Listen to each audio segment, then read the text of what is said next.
ತಾಯಿ ಸೀತಾಮಾತೆ ಭೂಗರ್ಭವನ್ನು ಪ್ರವೇಶಿಸಿದಂತಹ ಸ್ಥಳ ಇದೇನೆ.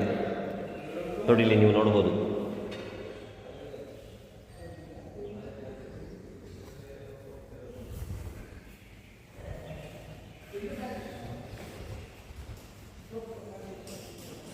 ದಯಮಾಡಿ ನಮ್ಮಲ್ಲಿರುವಂತಹ ಯೂಟ್ಯೂಬರ್ಸ್ಗಳು ಇಂತಹ ನಮ್ಮಲ್ಲೇ ಇರುವಂತಹ ಪವಿತ್ರವಾದಂತಹ ಸ್ಥಳಗಳ ಬಗ್ಗೆ ತೋರಿಸುವಂತಹ ಪ್ರಯತ್ನವನ್ನು ಮಾಡಿ. ತುಂಬ ಜನರಿಗೆ ಗೊತ್ತೇ ಇಲ್ಲ ನಿಜವಾಗ್ಲೂ.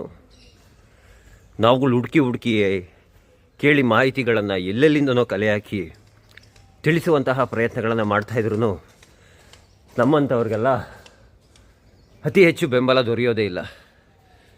ನೋಡಿ ಎಷ್ಟು ತುಂಬ ಚೆನ್ನಾಗಿದೆ. ಈ ಮಾಹಿತಿ ಎಷ್ಟು ಜನರಿಗೆ ಗೊತ್ತು? ರಾಮಾಯಣ ಎಲ್ಲ ಕೇಳಿದ್ದೀರಾ, ರಾಮನ ಬಗ್ಗೆ ಗೊತ್ತು,